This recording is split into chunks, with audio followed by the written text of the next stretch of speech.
Bendiciones en el nombre y mérito de Yeshua el Mashiach.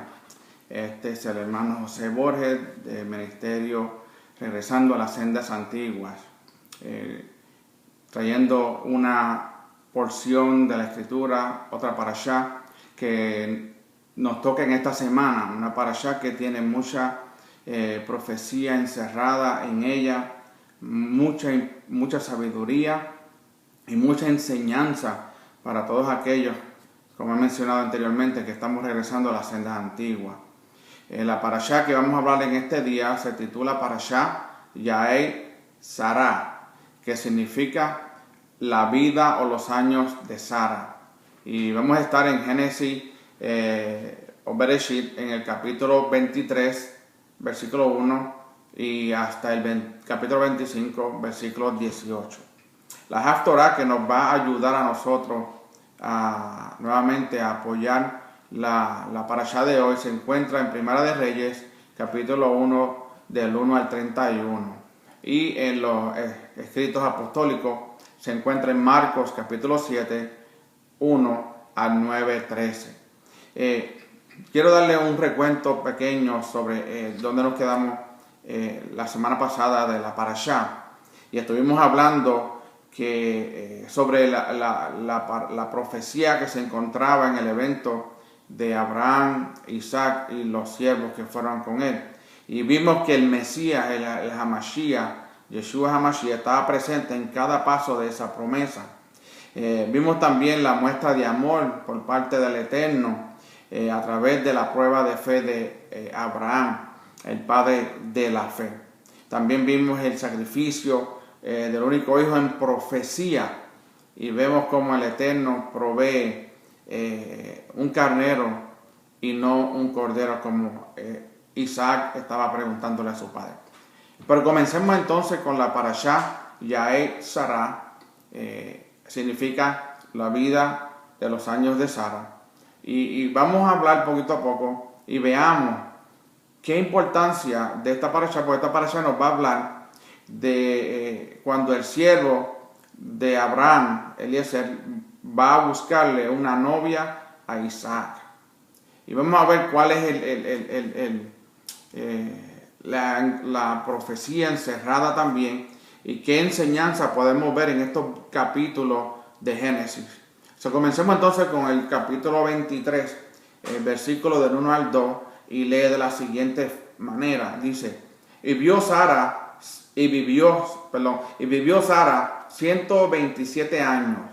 Estos fueron los años de vida de Sara. Y murió Sara en Kiriat Arba, que es Hebrón, en la tierra de Canaán. Y Abraham vino a hacer duelo por Sara y a llorar por ella. Entonces vemos que una vez que Abraham y Isaac, con los dos siervos que fueron con ellos y lo acompañaron para lo que le había pedido el Eterno a Abraham de sacrificar a su hijo como ofrenda, ellos, una vez que terminan y el Eterno provee el carnero, vemos una separación de Abraham y de Isaac. Isaac se va por otro lado y Abraham se va a otro lugar. Y vemos que en ese transcurso de ese tiempo, pues hay un suceso donde entonces Sara muere.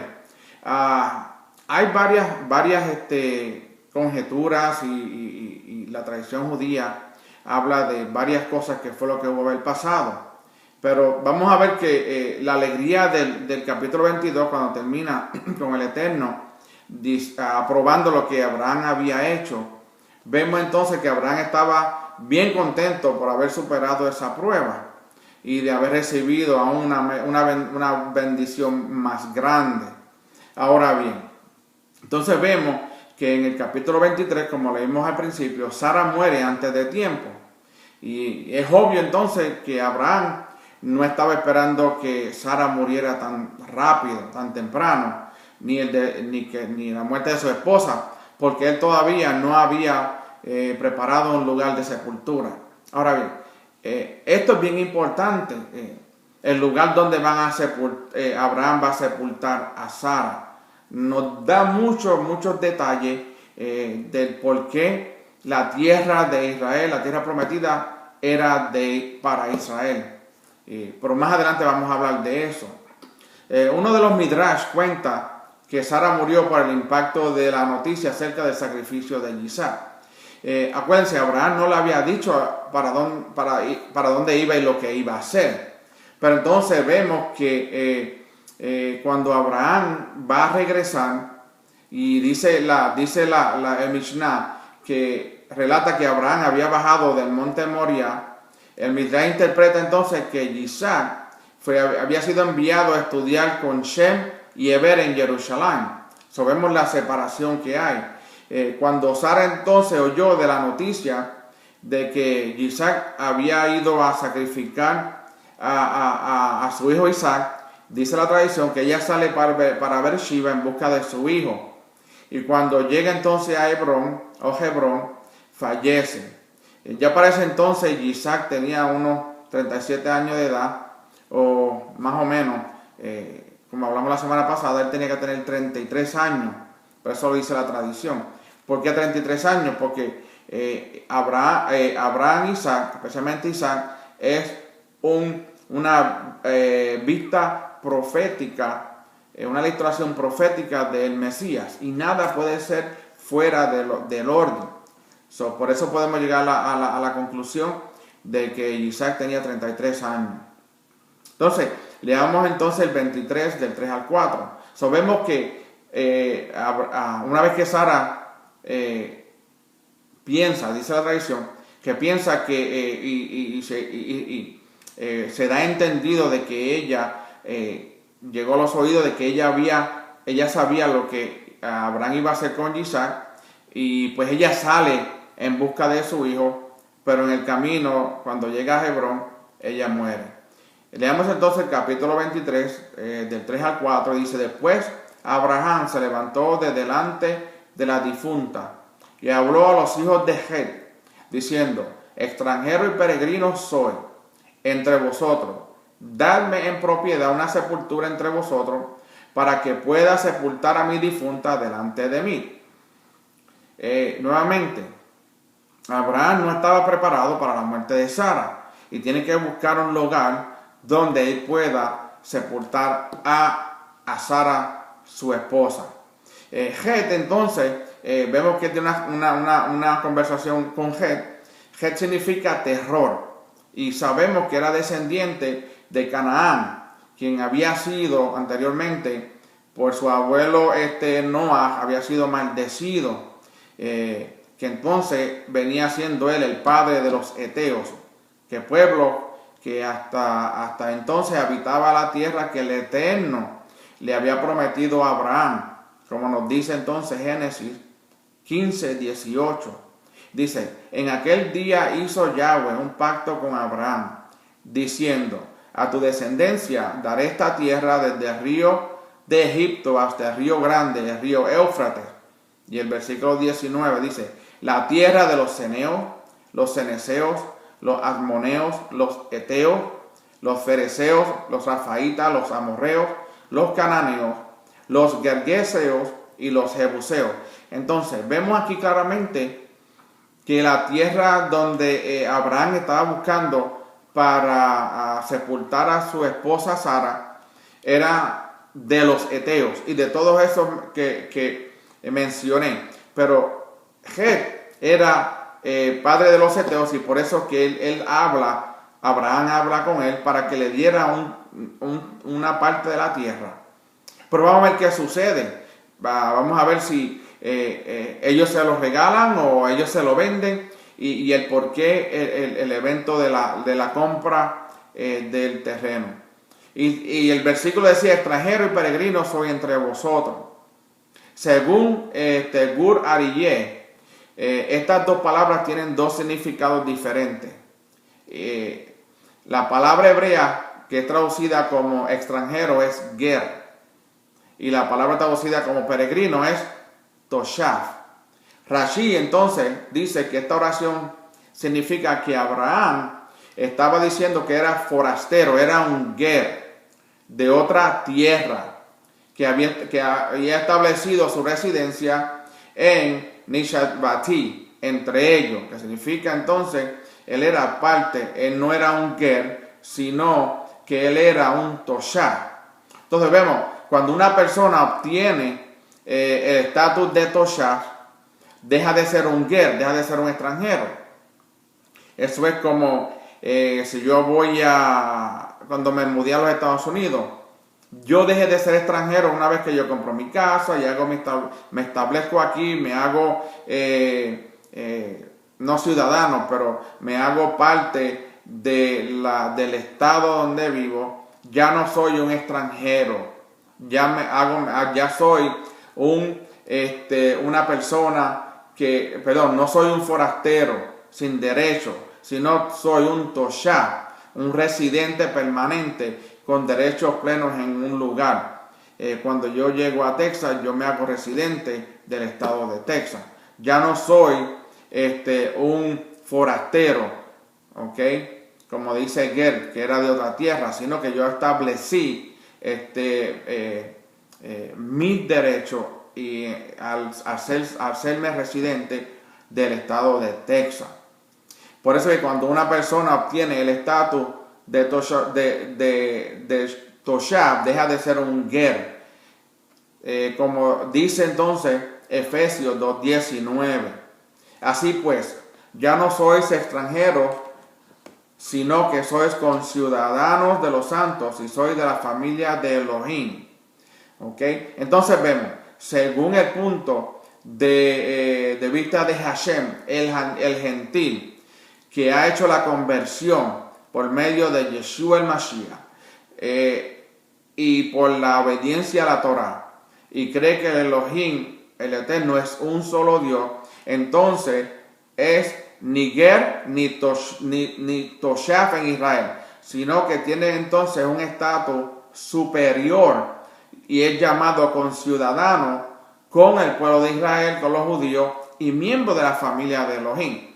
Entonces, por eso vemos que cuando ya uno se hace ciudadano de un país, ya uno se convierte en un conciudadano con todos los residentes de ese estado, de ese país, y tiene todos los derechos por igual que todos los derechos que tiene la demás población. Entonces, ¿qué es lo que estaba pasando con Abraham cuando estaba buscando este lugar? Leemos entonces en el capítulo 23, versículo 9.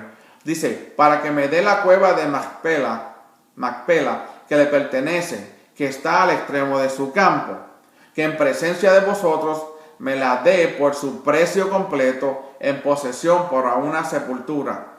Ahora vemos en este versículo que Abraham no quería nada regalado. Él quería comprarle ese campo, la cueva de Macpela, esa área donde se encontraba la cueva de Macpela. Él no la quería de gratis. Vamos a ver por qué no quería ese lugar de gratis. Él quería tener un título de propiedad de ese lugar. Acuérdense lo que hablamos anteriormente. Si nosotros nos hacemos ciudadanos y nos hacemos parte de ese pueblo donde nosotros estamos viviendo, entonces podemos tener un título de propiedad. Me explico. Cuando yo compré mi hogar, mi casa, ya yo tengo un título en el estado donde vivo que está a nombre mío y de mi esposa. Yo tengo un título. Nadie puede venir a quitármelo a menos que yo deje de pagar las contribuciones o los taxes, o que me vaya y venda. Una vez que, siempre y cuando me mantenga, ese título va a estar a nombre de la familia Borges. Esto significa que si lo vemos en el día presente, no solamente el Eterno, que es el dueño y Señor de toda la tierra, dio la tierra de Israel a su pueblo. No solamente eso, sino que los títulos estaban en el poder de Abraham, como leímos anteriormente, al principio. Y vamos a leer más adelante, donde nos habla que el Eterno le había ya prometido a Abraham la herencia de la tierra que era desde el río de Egipto hasta el río Éufrates. Ya era una promesa, ya se le había dado, pero tenía que pasar algo para que Abraham también tuviera ese título para tener poder de poder tener poder sobre ese lugar. Dice la tradición judía que en este lugar fueron enterrados 4 parejas: Adán y Jabá, Adán y Eva, Abraham y Sara, Isaac y Rebeca, y Jacob y Lea. Esa era la razón entonces por la que Hebrón, también que es llamado Kiriat Arba, donde muere Sara, significa pueblo de 4. Es posible entonces que Abraham estuviera interesado en esa cueva precisamente porque allí estaba enterrado Adán. Macpela significa entonces duplicada o doblada. Y vemos que por este evento, por este suceso, Abraham está buscando tener título de propiedad de la cueva de Macpela para que pudiera enterrar a Sara. Si él no tenía título de propiedad para enterrar a Sara en ese lugar, cualquier persona podía venir y sacar el cuerpo o sacar los huesos y decirle: esto es mío, porque nadie tiene un título de propiedad.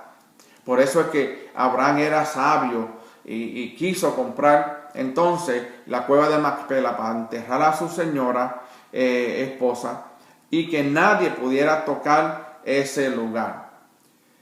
Entonces vemos en capítulo 23, versículo 13, y dice: y habló a Efrón a oídos del pueblo de aquella tierra, diciendo: te ruego que me oigas, te daré el precio del campo, acéptalo de mí, para que pueda sepultar allí mi difunta.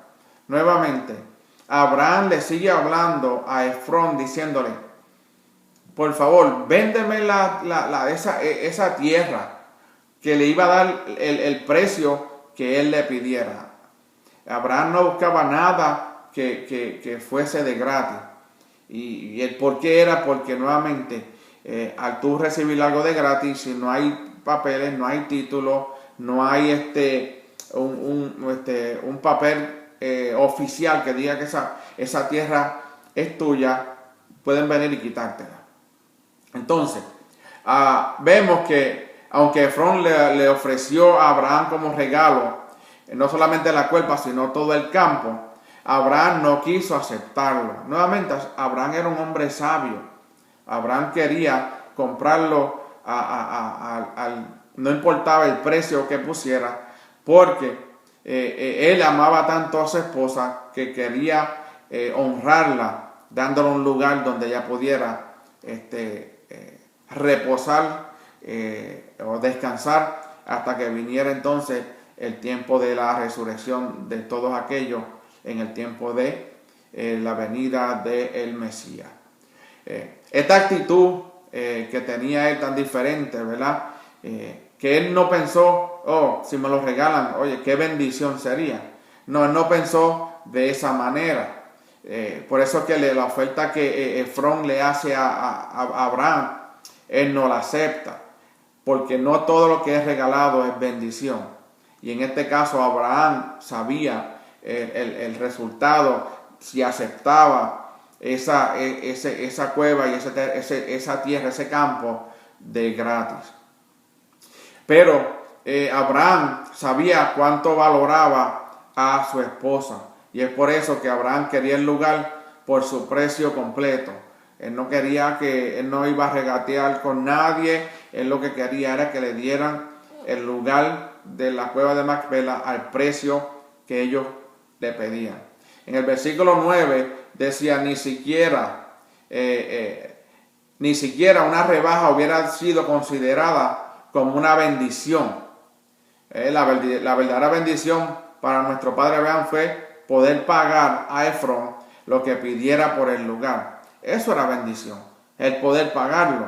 Por eso dije anteriormente que no todo lo que viene regalado es bendición. Muchas veces no sabemos si no le oramos al Padre.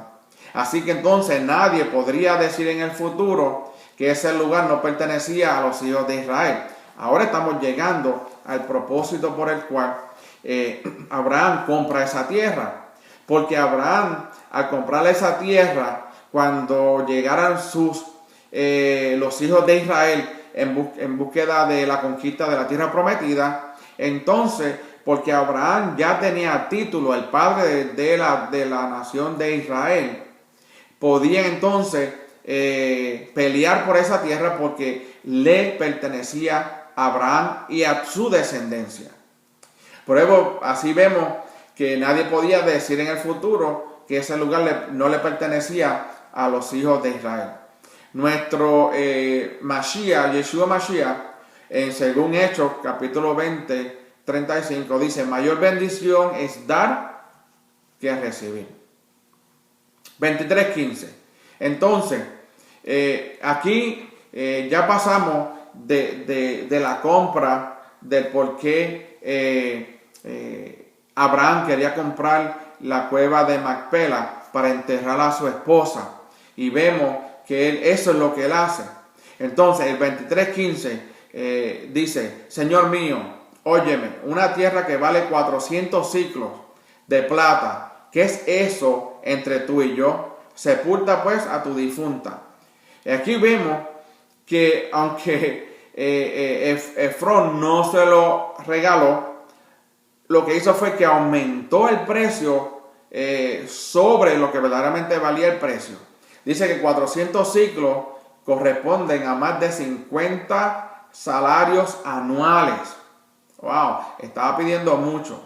Según los descubrimientos arqueológicos de esa época, de la época de nosotros, un salario anual subía de 6 a 8 ciclos. Fue una exageración lo que hizo Efrón, una exageración descaradamente, el precio que le pidió Efrón a Abraham por la cueva de Macpela y el campo. Él sabía que Abraham era un hombre rico y quería aprovecharse de la riqueza de Abraham en un momento de emoción y debilidad cuando no estaba pensando en hacer negocio. Eso pasa en el día de hoy. Cuando una persona fallece, no estoy diciendo todo el mundo, pero muchas de las funerarias le pueden vender un ataúd más caro a la familia, porque en ese momento es cuando más emocionalmente están débiles por la pérdida que habían tenido, y muchas personas se aprovechan de eso. Pero no todo eso el Eterno no lo va a mirar. Él va a estar siempre pendiente de aquello que están haciéndole mal a los justos. Dice que es triste ver cuando alguien se aprovecha de la generosidad de otra persona. Eso podemos decir que es un egoísmo, cuando alguien quiere aprovecharse de la generosidad de otro. 23:16, capítulo 23 de Génesis, versículo 16. Dice: y oyó Abraham a Efrón, y Abraham pesó a Efrón la plata que éste había mencionado a oídos de los hijos de Het, 400 ciclos de plata en moneda comercial. Entonces vemos que Abraham paga todos los 400 ciclos de plata que le había pedido Efrón a Abraham. En el texto hebreo aparece el nombre Efrón como con escritura defectuosa, faltando la letra Va. La letra Va es una letra del nombre de Yahweh, el Yod-Heh-Vav-He. Esto se interpreta entonces que este hombre, Efrón, fue reducido por el Eterno por causa de su actitud avariciosa. Como dije anteriormente, al Eterno no se le pasa nada, especialmente si obramos injustamente con nuestros hermanos y con nuestros vecinos. Por eso es que no vale la pena uno tratar de aprovecharse de la generosidad de la gente, porque sabemos que la paga siempre está presente. A menos que nos arrepintamos, y si no nos arrepentimos, ese juicio está sobre la cabeza de nosotros, esperando a caer sobre nosotros algún día. A pesar de la cantidad astronómica y injusta que había pedido Efrón, Abraham no estuvo dispuesto a discutir ni a rebajar precios. Lo que Efrón dijo que pagara, eso fue lo que Abraham pagó. Su esposa para él valía mucho más que todo eso y merecía un sepulcro digno, donde nadie pudiera ir y sacar sus restos o quitarlos y alguien apoderarse de ese lugar. El precio alto de la sepultura entonces elevaría la honra que se puede dar a una persona, a un ser querido cuando muere. Por eso Abraham pesó a Efrón el dinero. Él le dio a Efrón el dinero que Efrón le había pedido, aunque fuese una cantidad astronómicamente injusta. Abraham le pagó a Efrón en moneda comercial. Esto significa, según Rashi, que son recibidas en cualquier lugar, lo cual muestra que él le entregó monedas grandes que valían 100 ciclos cada una. Cuando habla de monedas comerciales, era que podía ir y cambiarlas y usarlas en cualquier lugar del territorio donde ellos iban o pudieran ir. Que no era solamente una moneda local, como muchos países tienen la moneda local y no pueden venderla en otros lugares, no pueden usar ese dinero en otros lugares. Es como el dólar americano. El dólar americano usted va en cualquier lugar y lo puede usar y lo acepta. Pero no todos de otros países pueden venir a los Estados Unidos y a otros países a usarlo. Usted no puede usar los pesos de México en Estados Unidos. Usted tendría que cambiarlos al currency de americano para poder entonces usar su dinero. Y eso no fue lo que le dio Abraham. Abraham le dio moneda comercial donde quiera que ellos fuesen, Efrón podían usar ese dinero. El 23:19 dice: después de esto Abraham sepultó a Sara, su mujer. Tomemos nota de que no se habla de los restos mortales de Sara. En las raíces hebreas no se habla de restos mortales de una persona, sino de Sara misma. Aunque la persona estaba muerta, aunque Sara estaba muerta, fue Sara la que fue sepultada, no fue unos restos que pasaron allí. ¿Por qué? Porque un hombre no es hombre sin su cuerpo. Y cuando venga entonces la resurrección de los muertos, es necesario que haya una salvación completa, alma, cuerpo y espíritu. Y por eso es que cuando uno entierra a alguien, uno no le puede llamar los restos de mi esposa, uno tiene que llamarle por el nombre. El nombre le da la identidad a esa persona. Entonces vamos a entrar ahora a un tema sobre la historia de la búsqueda de la novia de Isaac y la relación que tiene esos eventos con el Mesías y la novia que él viene a buscar cuando venga por segunda vez a buscar a su pueblo escogido y llevarnos entonces a Israel para que allí vivamos en el milenio con él. Vamos entonces a comenzar en el versículo 24 y vamos a leer entonces Génesis 24 del 1 al 4.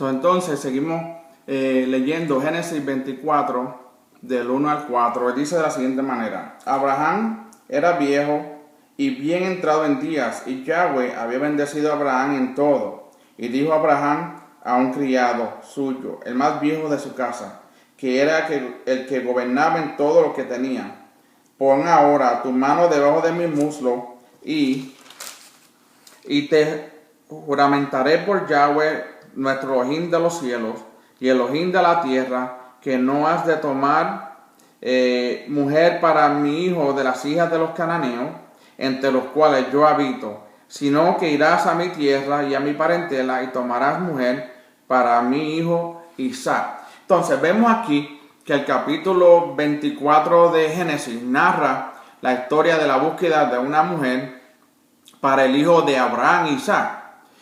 Siguiendo entonces el segundo nivel de interpretación, llamado remes o alegórico, podemos destacar los siguientes hechos. Primero, Abraham representa al Padre Celestial, como dice Mateo 22:2.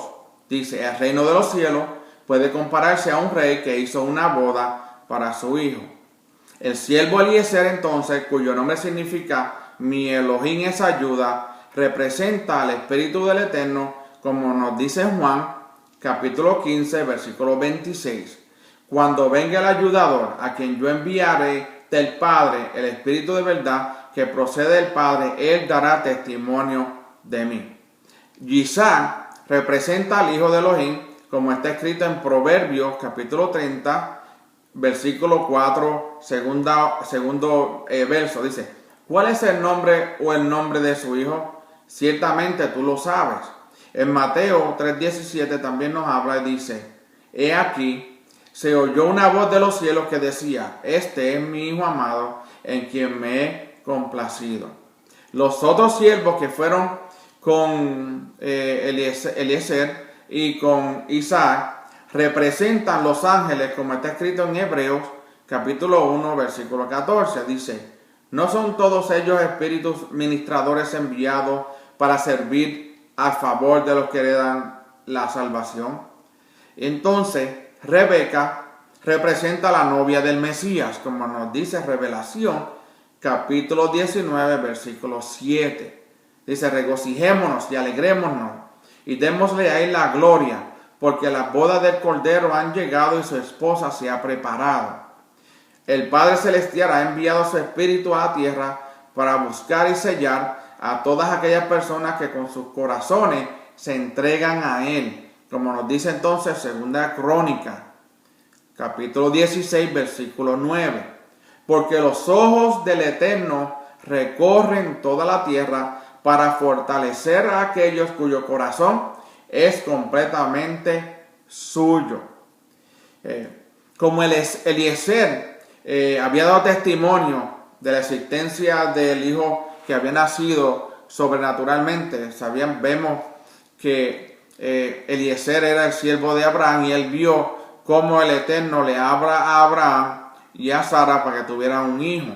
Y eso fue un nacimiento sobrenatural, porque ya Sara, como hablamos en la otra parasha, ya Sara se le había secado todas las partes reproductivas de la mujer. Y por eso fue que ella se rió, porque pensó en su mente, ¿cómo voy yo a dar a luz a un hijo si yo estoy seca?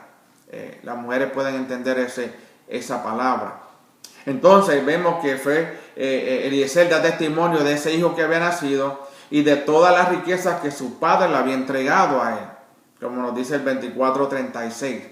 Así entonces el Espíritu del Eterno está dando testimonio acerca del hijo que ha nacido de manera sobrenatural y ha recibido todo lo que es del Padre. Estamos hablando del el Padre, el Espíritu de Santidad da testimonio de Yeshua, ¿ok? Porque el Espíritu de Santidad da testimonio de que Yeshua había nacido de una manera sobrenatural. No hubo una intervención de hombre.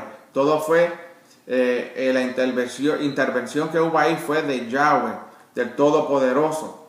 Y vemos eso, que también nos enseña que el Hijo recibe todo lo que es del Padre, incluyendo toda la autoridad en el cielo y en la tierra, como nos dice Juan, capítulo 17, versículo 10. Dice, y todo lo mío es tuyo y todo lo tuyo mío.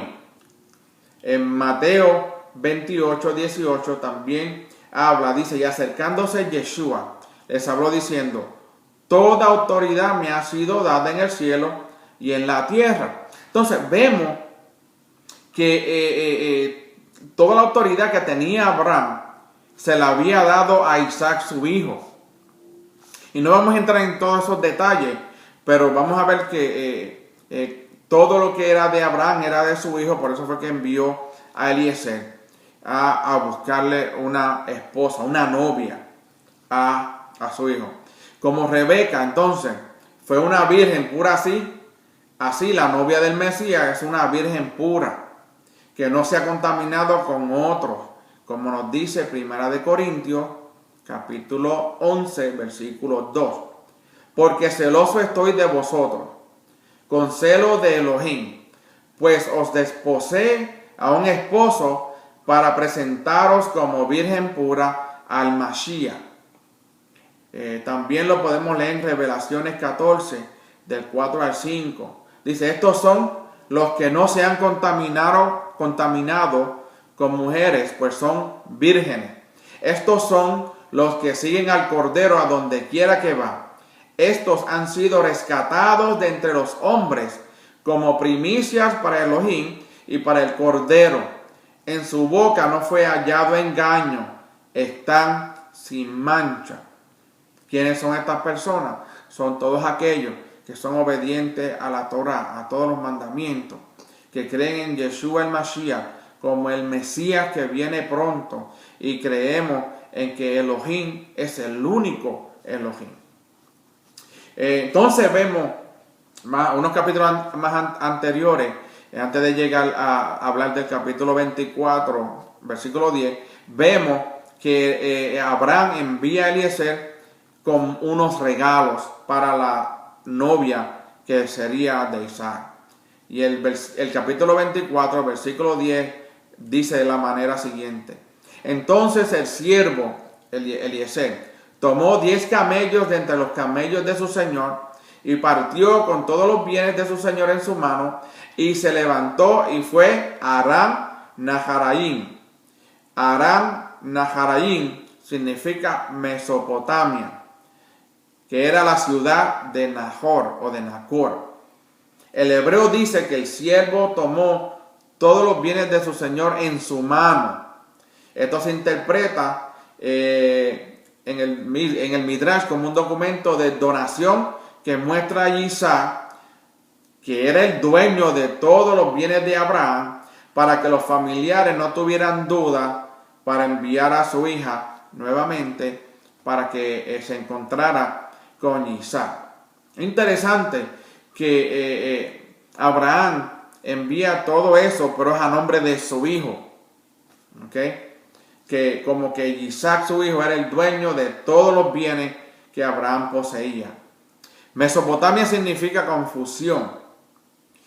Por eso es que vemos que cuando vemos nombres, los nombres tienen a veces muchos significados que son bien importantes en las escrituras. Los 10 camellos hacían referencia a las 10 tribus perdidas de la casa de Israel. Ya había hablado anteriormente en uno de los estudios sobre la parábola del hijo pródigo, donde hablo de los 2 reinos divididos. 10 tribus del norte, las 2 tribus del sur. Eran 3 tribus, pero los levitas no tenían herencia. Estaba la tribu de Judá y la tribu de Benjamín. Entonces, las 10 camellos es una representación de las 10 tribus perdidas y también como los 10 mandamientos. Estos regalos tenían un significado profético para un futuro en la cual estamos viviendo hoy. Que estamos viendo que la casa de Israel está regresando a la obediencia de la Torá. Capítulo 24, versículo 11 dice: e hizo arrodillar a los camellos fuera de la ciudad junto al pozo de agua. Al atardecer, a la hora en que las mujeres salen por agua. El relato de la Torá da pie a creer que este viaje de 700 kilómetros, que normalmente se tardaban 17 días, solo duró unas cuantas horas o 3 horas. No es así, porque cuando leemos las escrituras muchas veces no están en la secuencia como fueron escritas en la Biblia. Si usted va a los rollos originales, en la Torah no hay capítulos, no hay versículos, todo sigue de corrido. Y en las traducciones, entonces es donde ponen los capítulos. Y pareciera que solo duró 3 horas, pero no fue así. El pozo de agua en este caso hace alusión a la Torah, que es viva, que siempre la palabra es como símbolo de la Torah, de la palabra. Esto también nos da nos señala hacia Juan capítulo 4, donde vemos que la mujer samaritana fue encontrada por Yeshua a esa misma hora. ¿Okay? Si leemos Juan capítulo 4 bien rapidito,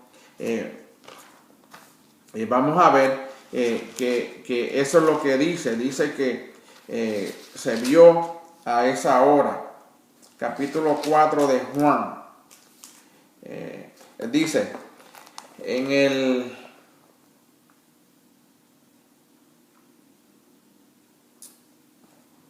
comenzando con el versículo 7. Y vino una mujer samaritana a sacar agua a Jesús, y Yeshua le dijo, dame de beber. Pero antes de eso, dice que pasó a la hora exacta, que se encontró con Yeshua. Yeshua se encontró con la mujer samaritana. Entonces vemos que todo va cayendo en el orden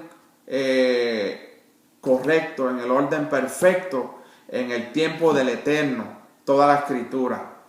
El 24:15, Génesis 24:15, dice, y sucedió que antes de haber terminado de hablar, he aquí, Rebeca, hija de Betuel, hijo de Milca, mujer de Nahor, hermano de Abraham, salió con el cántaro sobre su hombro. El nombre de Rebeca entonces significa atada o sujeta. Y vemos que ella viene a la misma hora.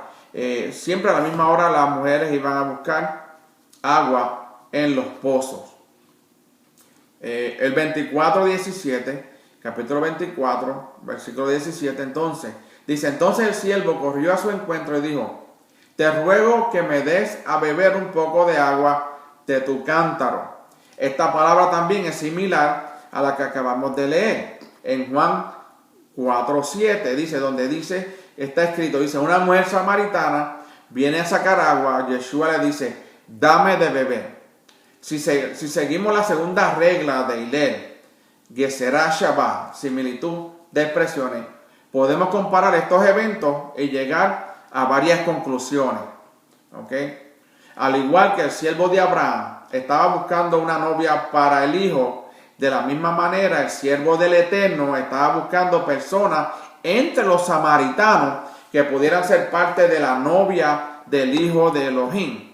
Estaba buscando a alguien que pudieran entrar en el plan y ser parte, el plan del Eterno, y ser parte y ser hijo de Elohim, ser parte de la novia. De esto podemos aprender que también los que no son judíos tienen la oportunidad de ser parte de la novia del Mesías, como dice el Salmo 45, del 10 al 11. Dice, escucha, hija, presta atención e inclina tu oído. Olvídate de tu pueblo y de la casa de tu padre. Entonces el rey deseará tu hermosura. Inclínate ante él porque él es tu Señor. Este salmo se lee entonces en el tiempo de Yom Teruah. Yom Teruah, que es la fiesta de las trompetas, que es el primer día del séptimo mes, el día del clamor, que se encuentra en Levítico capítulo 23, del versículo 23 al 25. Interesante, dice, escucha, hija, y presta atención, inclina tu oído. Le dice, olvídate de tu pueblo, porque una vez que nosotros aceptamos a Yeshua como nuestro Mashiach, andamos en la Torah, en la obediencia, y profesamos que el Eterno es uno, somos parte, y ya no somos parte de nuestro pueblo, sino que somos parte del pueblo que el Eterno va a levantar como novia del Mesías. Entonces, habla también de la boda de rey en alusión a la boda del Mesías con su novia. Lo interesante de esto es que la novia es presentada como proveniente de un pueblo fuera de Israel. Pero es una conversa. Esto nos enseña que la mayoría de las personas que formarán parte de la novia del Mesías son de origen gentil y muchos no serán judíos. ¿Ok? Casa de Israel, nuevamente. Si usted quiere saber sobre lo de el reino dividido, puede buscar en YouTube, en los estudios bajo mi nombre, José Borges, y puede buscar la parábola del hijo pródigo y verá que hablo de cómo nosotros somos esa casa de Israel. Por eso podemos decir que la mayor parte de los convertidos van a ser gentiles. Nuevamente la parábola del hijo pródigo, busquen el estudio, habla de que el Eterno tiene un trato con la casa de Israel diferente a la casa de Judá. Y eso es lo que tenemos que entender para tener una base y ver que esta escritura, la escritura que estoy leyendo aquí, no es solamente para los judíos. Entonces, si es solamente para los judíos, ¿por qué otras denominaciones las estudian? Entonces, eso no hace ningún sentido. El sentido correcto es que esta escritura es para toda la raza humana. Porque si fuese solamente para los judíos, no sé por qué las estudian en otras denominaciones. Tendrían que buscarse otro libro y hacer eso no querrían ser parte del pueblo escogido del Eterno. Por eso no todos los que son nacidos de nuevo del Espíritu van a ser parte de la novia del Mesías. En este texto también vemos en Mateo capítulo 5 versículo 19 dice: cualquiera pues que anule uno solo de estos mandamientos, aun de los más pequeños, y así lo enseñé a otros, será llamado muy pequeño en el reino de los cielos. Pero cualquiera que los guarde y los enseñe, este será llamado grande en el reino de los cielos. Por eso vemos que entre los salvos hay tres categorías. Están los invitados, están las vírgenes y está la novia. Y estos son los tres niveles de creyentes que aparecen en las escrituras. El primero, como leí anteriormente, dice: el que está dentro del reino, pero no guarda los mandamientos de la Torá de Moshe, es llamado muy pequeño. El otro nivel es el que está dentro del reino y guarda los mandamientos sin enseñar a otro. No es llamado ni pequeño ni grande. Acuérdense, Revelaciones dice que sea frío o caliente, no tibio.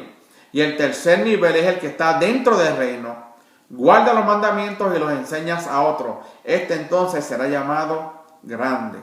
Continúa entonces con el capítulo 24, versículo 53.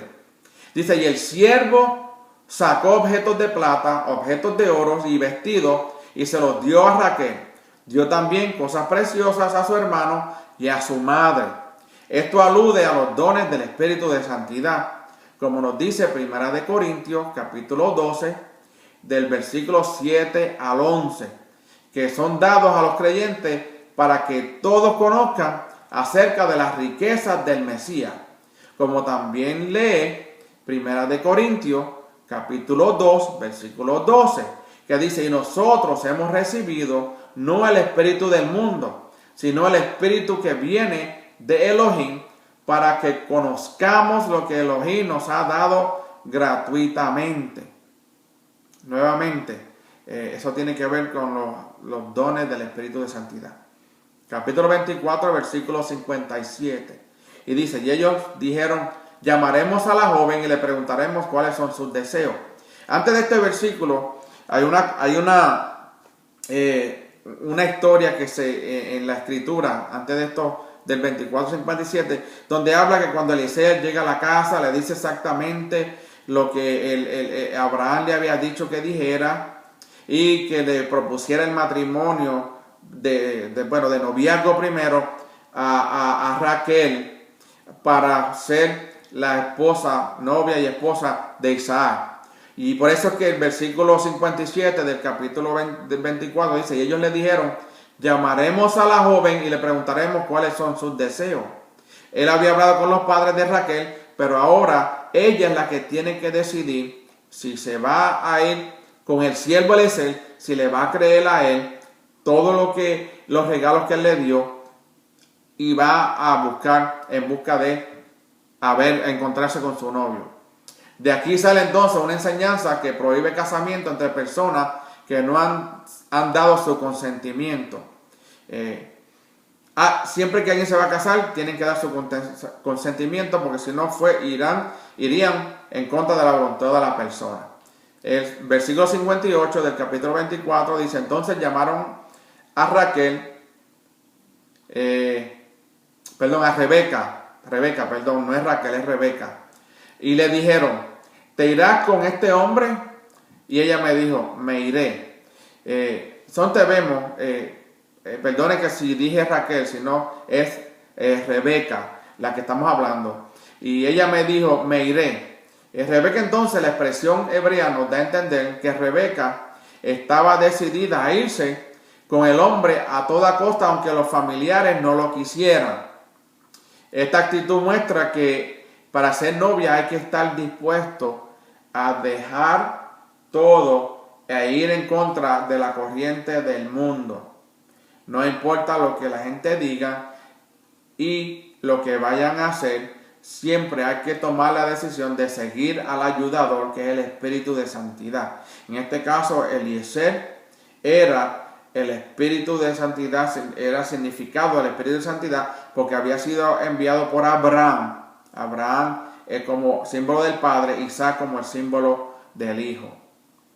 Entonces, nuevamente, perdonen, al principio decía Raquel, pero es Rebeca. ¿Ok? El 24:60 dice, y bendijeron a Rebeca y le dijeron, que tú, hermana nuestra, te conviertas en millares de miriadas y posean tus descendientes la puerta de los que aborrecen. Es probable que este texto está detrás de la declaración del Mesías, donde encontramos en Mateo capítulo 16, versículo 18, que dice, yo también te digo que tú eres Pedro, y sobre esta roca edificaré mi congregación, y las puertas del reino de los muertos no prevalecerán contra ella. Capítulo 24, versículo 61, se levantó Rebeca con sus doncellas y montadas en los camellos siguieron al hombre. El siervo pues tomó a Rebeca y partió. De esto podemos aprender que cuando los que son parte de la novia son resucitados de entre los muertos y elevados al aire para encontrarse con el Mesías, cuando vengan las nubes del cielo, los demás creyentes también lo serán. De la misma manera que Rebeca es elevada y llevada a la tierra de Israel, así los que resucitan y los que son transformados en el tiempo de la tribulación serán elevados al aire para luego ser trasladados a la tierra de Israel, para siempre estar así con el Mesías, como dice Primera Tesalonicenses capítulo 4, versículo 16 al 17. Pues el Señor mismo descenderá del cielo con voz de mando, con voz de arcángel y con la trompeta de Elohim, y los muertos en el Mesías se levantarán primero.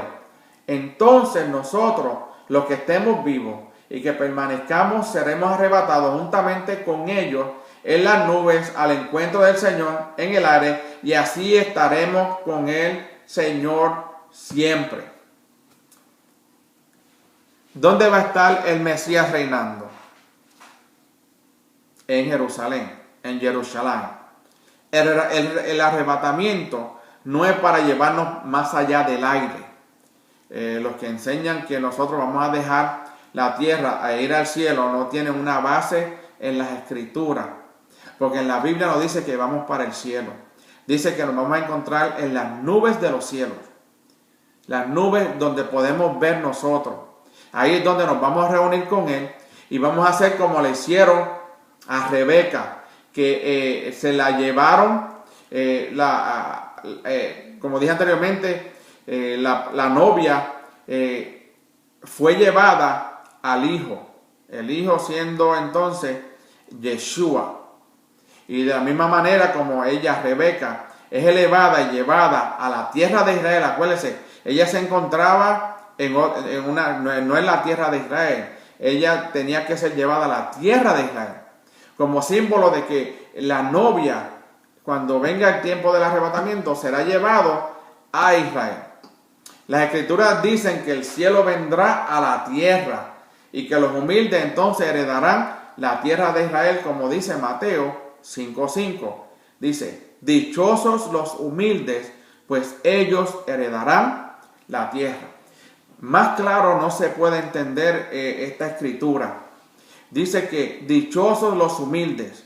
¿Se acuerdan? Mateo capítulo 5 habla de la bienaventuranza. Y aquí está hablando que los humildes, ellos heredarán la tierra. No dice que ellos heredarán el cielo. Ahora bien, muchos dirán, pero nosotros estamos aquí en la tierra, nosotros heredamos la tierra. No, nosotros no hemos heredado esta tierra. La tierra a la que está hablando aquí Yeshua en el monte de las bienaventuranzas, que vamos a tener la herencia de la tierra prometida que es en Israel. Por eso dice, dichosos los humildes, pues ellos heredarán la tierra. Cuando dice heredarán, estamos hablando de un futuro. Hoy en el presente, todavía Israel no ha heredado toda su tierra. Por eso que viene el tiempo de la tribulación, viene el tiempo de la batalla de Armagedón, viene el tiempo cuando el Eterno va a venir, saldrá fuego de su boca y va a destruir todo lo que iba en contra del Mesías, que iba en contra de todos aquellos que habían creído en Yeshua el Mashiach, que están en contra de la Torá y de los mandamientos, de la obediencia a ellos. Es todos ellos y los que serán marcados por la marca de la bestia, todos ellos entonces serán quemados y destruidos para siempre. Pero no aquellos que están obedeciendo la Torá. Creemos que Yeshua es nuestro Mashiach, que vendrá pronto, y que Elohim es uno. Elohim Adonai Echad, uno.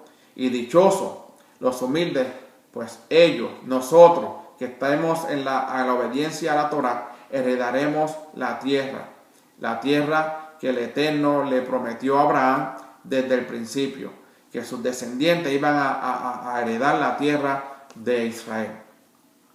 Espero que hayan aprendido un poco sobre el paralelismo que había entre Abraham como el padre, Isaac como el hijo, Eliezer como el espíritu de santidad y Rebeca como la novia el novio la va a esperar y la va a buscar. Qué interesante que cuando Abraham y Isaac se separaron, Isaac no entra nuevamente en la vida en las escrituras hasta que Rebeca va en busca de su novio.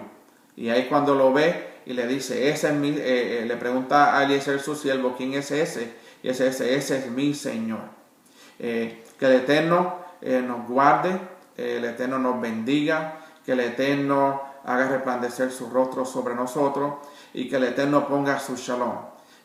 Así, hasta la semana que viene con la próxima parashá. Nos veremos y nuevamente este es el hermano José Borges del ministerio Regresando a las Sendas Antiguas.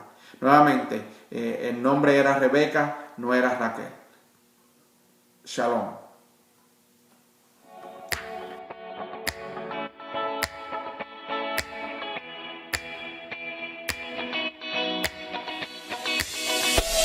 Boop, boop.